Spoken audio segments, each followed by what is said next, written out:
Great, thank you very much, Tony and Jacob, and good afternoon to you all. In the 2 weeks since the Draghi Report was launched, the dominant response from both supporters and also critics has been along the lines: good diagnosis, some thoughtful, bold proposals for helping innovation, and thirdly, chances of implementation are probably pretty dismal.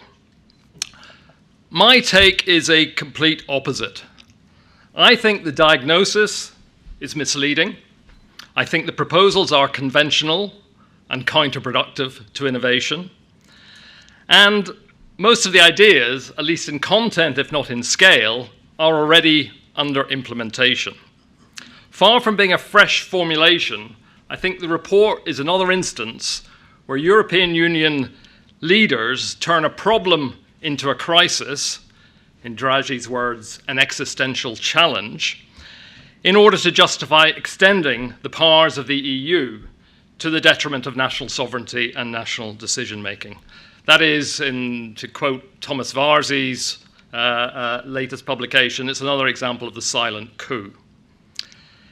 I start with the report's supporting narrative, which also isn't very original, because over the past couple of years, the dominant common story from Brussels has been that Europe's economies were generally doing okay till about the turn of the millennium. Since then, though, sluggishness has set in. Europe has fallen behind the United States, not least in information technology industries.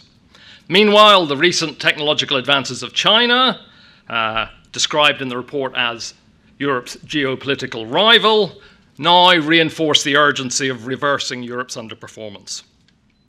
Draghi repeated this narrative, opening with quotes saying, "Since the start of this century, a wide gap in GDP has opened up between the EU and the US, driven mainly by a more pronounced slowdown in productivity growth in Europe." He also reiterated this now standard suggestion that to rescue their economies, Europe needs to emulate the United States and adopt the sort of industrial policies which we've seen under President Biden, pouring hundreds of billions of whatever currency into forward-looking sectors like green energy, semiconductors, storage batteries, and so on.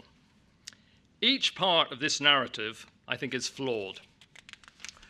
Firstly, the negative contrast of Europe's economic slump to American dynamism is hugely overstated.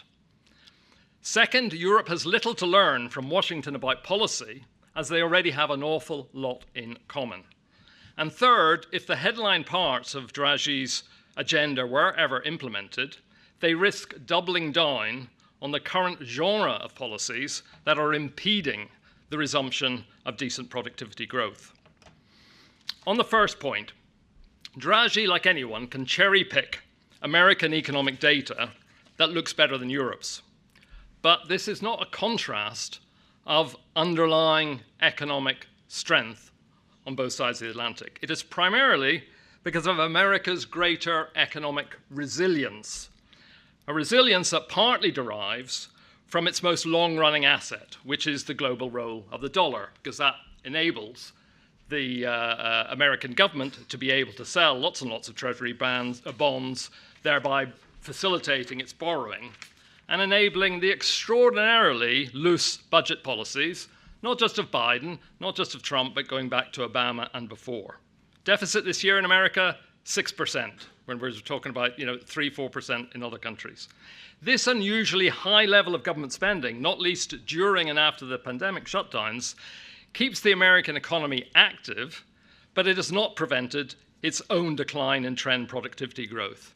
And even with America's higher public spending and with the additional American resilience that comes from having its huge oil and gas resources, on both sides of the Atlantic, there is a very similar income stagnation for most workers, similar poor quality jobs, and similar crumbling infrastructure. Earlier this year, Jason Furman, who was one of Obama's economic advisors, said this. He said, "In terms of the productivity gap between the US and Europe, what we've seen happening is that the US has been mildly disappointing and Europe's been terribly disappointing. the US is sort of the least ugly horse in the glue factory. Now, I think that's quite a good soundbite for the past 3 years. But actually, going back to the start of this century, there isn't much difference between their equally disappointing records. A comparison of the decade before the 2008 financial crash and the decade after it is very revealing, and it directly contradicts Draghi's and others' assertions.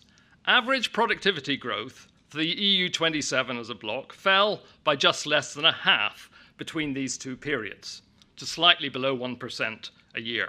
So an appalling record. The US decline was actually sharper in productivity growth by 2/3 to the same 0.8% level, so just as appalling. Second, this similar drop in productivity growth has been accompanied by a broadly common set of economic policies. Both sides of the Atlantic, we had a similar trend of easier monetary policies, similar regimes of business subsidies, and similar recourse to protectionist measures. Third, this transatlantic policy alignment points to what has been the biggest obstacle to escaping their mutual productivity slumps, and the one that Draghi's proposed competitiveness agenda would actually exacerbate. The underlying source of Europe's economic plight and those of other mature economies has been the gradual seizing up of the productive mechanisms since the 1970s. This ossification is expressed clearest in the reduced churn or turnover in businesses and in jobs. Over the past few decades, company exit and entry rates have slowed. Industry concentration levels have risen, and both job creation and destruction have trended downward. Now, this contrasts, we should remember, to historical periods of economic crisis, when churn would tend to rise, when less efficient companies would go bankrupt, allowing workers and resources to later move into productive uses, into productive sectors and companies, with the beneficial outcome of higher average productivity levels. Now we have much more rigid, inflexible business structures, which most of the unprofitable firms manage to keep afloat. This clogs up resources, which tends to freeze productivity growth. Draghi actually recognized this condition in describing how, quote, Europe is stuck in a static industrial structure with few new companies rising up to disrupt the existing industries or to develop new growth engines. Very true point. But first, things in that regard are worse, actually, in America. And second, Draghi didn't drill down into why this has been happening, why this static structure, which perhaps is just as well, because he would contradict his whole program if he did actually see that the problem is heftier state activism.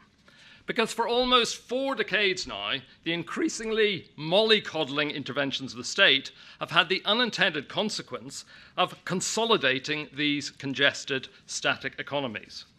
Novel fiscal, monetary, procurement, regulatory policies have all tended to prop up existing businesses, whether they are productive or not.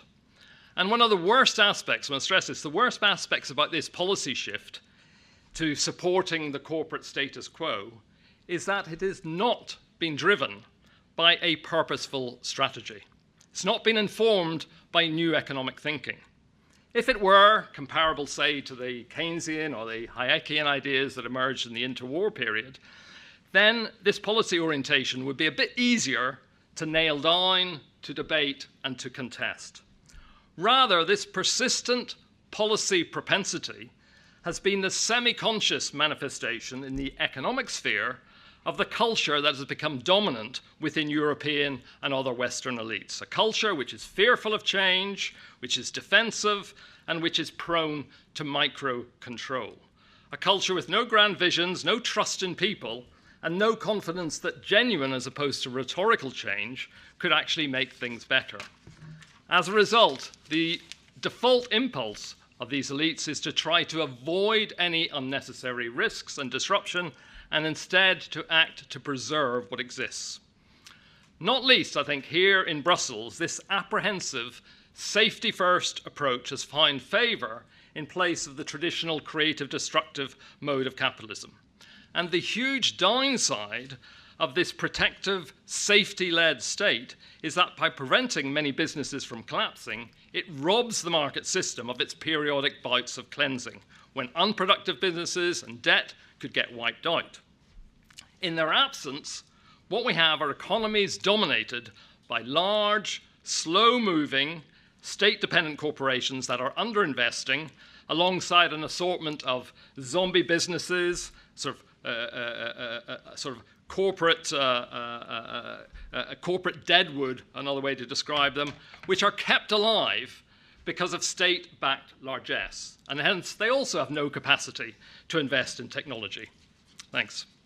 Hence, the weak innovation and the sluggish productivity. Now, most of Draghi's proposals accord, I think, with this cultural disposition to support the status quo. For instance, and here I don't want to steal your thunder, throwing enormous amounts of money at a stagnant economy doesn't kickstart innovation. But as we've seen in America, it mostly helps businesses to expand if they are already big, and it helps them to defend their market position. Intended or not, this acts to buttress the incumbent corporations that can appear outwardly stable, but internally can be pretty fragile. As now we're seeing, well illustrated by problems at Volkswagen, by problems at Ørsted, even problems in Sweden's Northvolt. So what to do, to conclude? To hasten productivity growth, European and other mature economies require a twin approach aimed at transforming this damaging economic culture. In short, we need to campaign to get government out of business matters and businesses out of government responsibilities. The first track is arguing for governments to withdraw from business affairs, in particular abandoning the practices of corporate welfare, these new style industrial policies, protectionist shields, central banks that respond to every wobble by making business and government debt cheaper and easier. It means dumping suffocating regulation.